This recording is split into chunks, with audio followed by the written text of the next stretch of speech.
wants everybody to cut down on their expense account. What do you read all the mail, Becky? Well, anything that ain't an envelope. Mr. Briggs told me that's what I'm supposed to do. He says that's how I'll know what's going on in the business.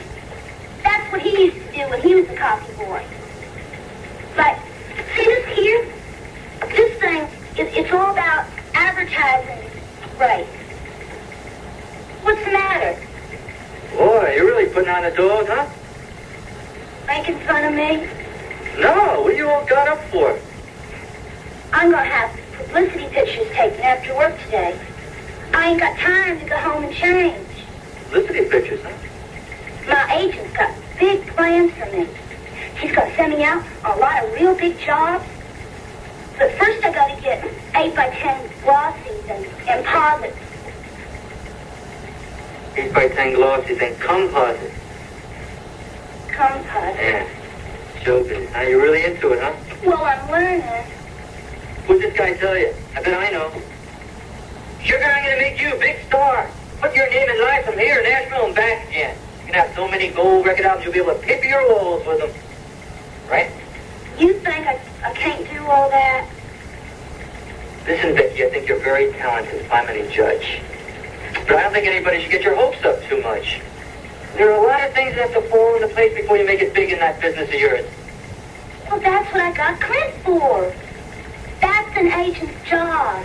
They make everything fall into place. Besides, he made me believe in myself. Anything wrong with that?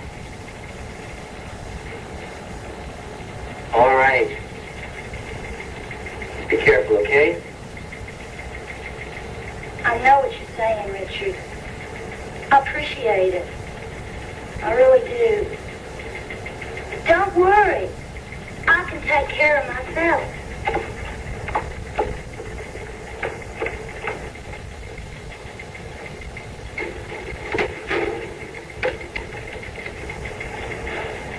Yeah, you have a business listing for Clint Buckley, Buckley, Hodan Associates?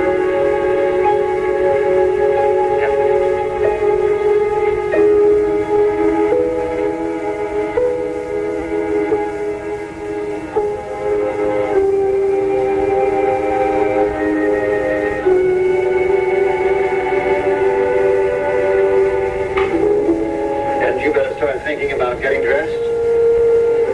Almost 1 o'clock, time for lunch. I'm not hungry. Keep me company then. That was part of our bargain, remember? I'd like to be let out of that, please. Why, is it so unpleasant, being with me? No, it's just that I'm not feeling very well. Oh. It's the first time you've ever done anything like this. At least you don't make a habit of it.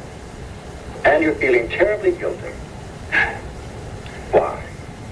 We haven't hurt anybody. We're what the law calls consenting adults. All right. We'll have lunch another time. May I call you? No. Well, you give me a ring then.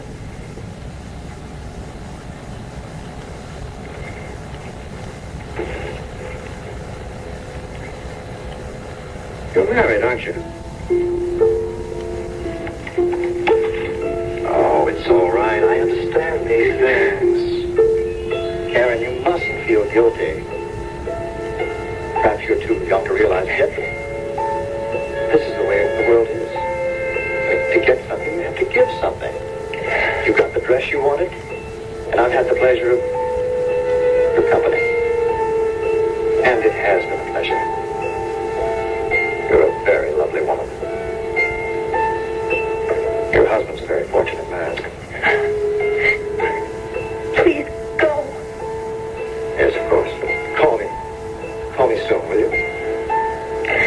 The next time you need anything.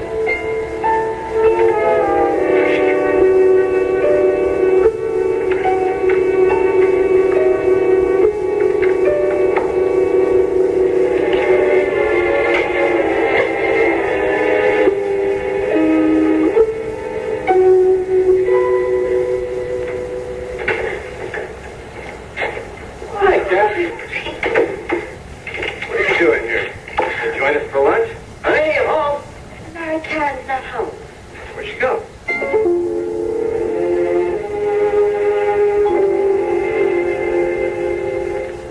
Just writing you a note. Karen went shopping, and she asked me if I could hang in case she didn't get back in time to give Danny lunch. Obviously she did. No, but that was fine. I did give him a sandwich, and he got back to school on time. Well, I'll be going. You don't have to rush off, Cathy. I mean, stick around, have a sandwich with me. Well, thank you. I had one with Danny. Oh, I'm really sorry to inconvenience you like this, Cathy. I'm sure that you had other things to do. No, I didn't have one other thing to do. I don't be upset with Karen. She's very excited about Jenny's wedding. She wants to look just right. I can understand that. Still shopping for that dress, aren't you? Yeah, but it shouldn't be much longer. So she showed me a picture in a magazine of the one she wants. Now she just has to find a store. Find a way to pay for it. Well, maybe not. I mean, if she can find an inexpensive copy somewhere, that does happen. Okay, I'll see you later. Oh, thank you. Mary, how well do you know Lana?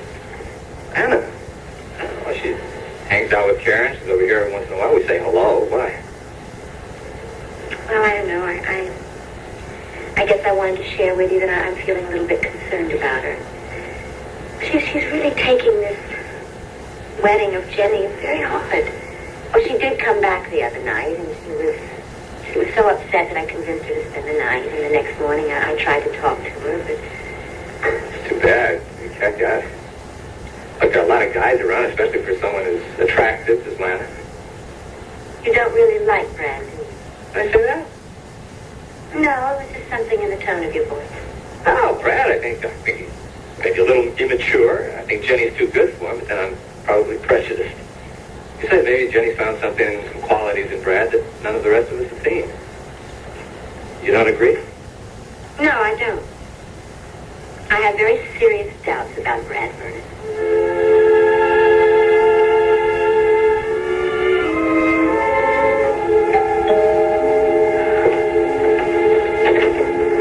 Peter. Hello, Pop. Thank you for coming by so quickly. Come in. Where's Byron? He's upstairs. Listen, before you see him, I want to talk to you about something. Well, it has to do with his attitude and his behavior. I don't know. I mean, it's almost as if suddenly he's a different child. He's very violent, very hostile. Do you mean towards you? Yes. After I finally got him quieted down, he just became totally unresponsive. I mean, he wouldn't answer me when I spoke to him. He just sat there. It was as though he didn't hear me. Is he upstairs? Yes. Now let's go up and take a look, huh?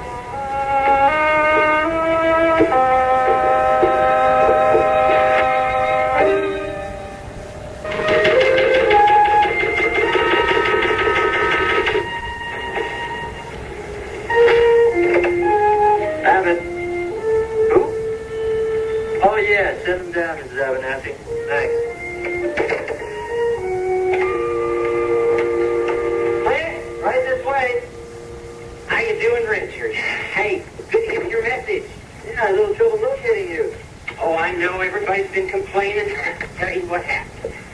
I was all set to move into this new suit offices down in South Market Street. The operator tell you? No. Well, she should. They had this fire down there, and they have to redecorate the whole place where I can move in there. Another fire, huh? Oh, that's right. Burned out the whole upstairs and everything. I've been having to operate out of my own home. But enough of that. Well, you want to talk to me about an article on the paper on me or something? Well, I wanted to talk to you about Becky Hunt. Becky Lee! Well, yeah, you know more about her than I do, boy. Tell me about her future. You know, what have you got planned for her? Oh, well, that's easy. Sky's the limit there, Richard. I'm telling you. Of course, it's going to take a little doing now. Oh, what? You don't know show business, do you? Well, it takes a lot more than talent, boy, let me tell you. For instance, Becky Lee needs now some new material. Fresh material. Original. Which I aim to get for her. Yeah, and of course she needs to get out in the world a little more. Grow up, you know what I mean? Get experience. That is, if I can hold on to her, you know what I mean? And, you know, I had another gal like her about 5 years ago. I ran into this gal in a honky-tonk, singing away in a little town in Alabama. You ever hear of Larkspur Prudy? Is that the name of the town? No, that's the name of the gal. Just as pretty as her name, too. What happened to her? Well, we cut a couple singles in Nashville. I had her set for a gig in the big old barn there, and everything was going fine. Oh, darn if she didn't up and get married on me. Yet had about 4 kids in 5 years. But I don't have to worry about that anymore. I got Becky Lee now. Boy, and I'm going to take off with her and fly her to the moon. Matter of fact now, Richard, you could help if you wanted to. You could set us up with an appointment with the entertainment editor. What's his name? Mosley. Yeah. Mosley, yeah, that's right. Yeah, but I'm not very important around here, Clint. Oh, come on now. You're just being modest. I bet you could take up that phone there, and I bet in 5 minutes you could have us a feature article in the paper with pictures and everything. Well, I can try, huh? Hey. Mr. Hey there, Becky Lee. How you doing? Clint, what are you doing here? Well, Richard phoned me up on the telephone, told me to come on down. We're just getting better acquainted, aren't we there, Richard? Matter of fact, he's seeing about getting us a little publicity now. How does that sound? Listen, Becky Lee, we got to talk. I'll buy you coffee. Richard, see how you make out with that old Mosley out here? Right. Clint, who's going to take my publicity pictures? Well, I am. One thing you'll learn real fast in this business, Becky Lee, you want anything done right, you gotta do it yourself. Take care there now, Richard.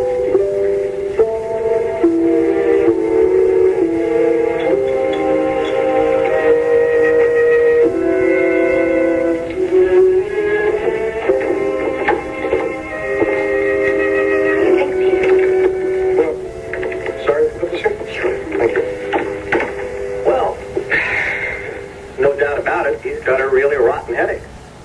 It was for one. Specifically? Well, I don't know. I mean, there can be a lot of causes for a headache. Did it have anything to do with the illness he had last winter? The meningitis? Pat, no. Not at all. You just put that right out of your mind, huh? Thank God. Well, then what could they be from? Tell me, has anything like this ever happened before? No, never. When was the last time you had his eyes examined? September. They require it at school. It was Sunday, 2020. Okay. Look, I'll give him something for the pain, and it'll also help him sleep a little bit better. And, why don't we wait a couple days and see what develops, huh? Peter, what about the other symptoms? The, rationality, the hostility? Why don't you tell me? He's been under some kind of unusual tension lately, hasn't he? Well, I mean, of course. I mean, he's been adjusting to Paul's being back, of course, and I'm sure that things are just still a little unsettled here. Actually, I thought things were straightening out. It was Paul's birthday last night, you know, I mean, we had a party and everything. I mean, it was a very happy evening, it was. And now this. Hey, you know, this can pass just as quickly and as easily as it happened. Look, Brian is on the brink of adolescence. That means that there's a lot of new awareness beginning in him, you know? And there's a lot of mystery in his universe, and mystery creates creates tension, real and imaginary. Look, you get this filled. And give me a call in the morning. Okay? And let me know if there are any new developments. All right? Okay. I'll keep in touch. Thank you again.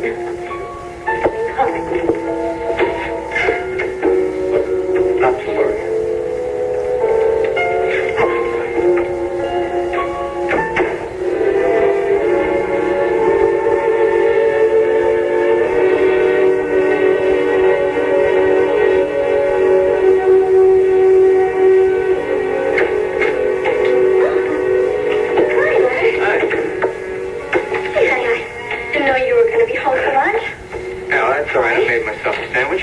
Cathy told me she got Danny back to school on time, so everything's under control. You've been shopping? Mm-hmm. All right. Close your eyes. Turn around. No, come on. Just stay like that until I tell you, okay? Just stay like that.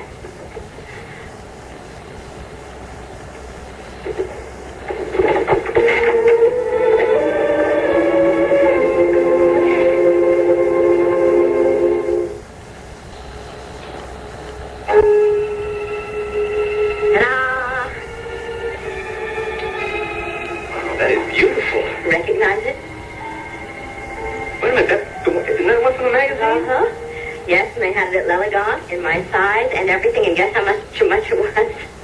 $575. No, don't panic. I didn't buy it. No, I didn't buy it there. And you see, I told the sales lady that I loved it, and I told her about our bargain, $150, and she was lovely. And she told me about a discount store where they sell exact copies of designer dresses down on South River Street. And guess how much? No idea. $130, including the tax. No. And? Okay. Wait, you mean to tell me that's an exact copy of a dress that cost $575? Well, there are little differences that nobody would notice them. Basically, that's the dress, and I believe this is yours. Oh, you keep that. You're something else, baby. I mean, you're terrific. You are terrific. No. Just the sales lady took pity on me. I guess I was just lucky. Oh, Larry, I really love you. And I really love my dress. And the wedding is going to be beautiful. And everything's going to be fine, isn't it?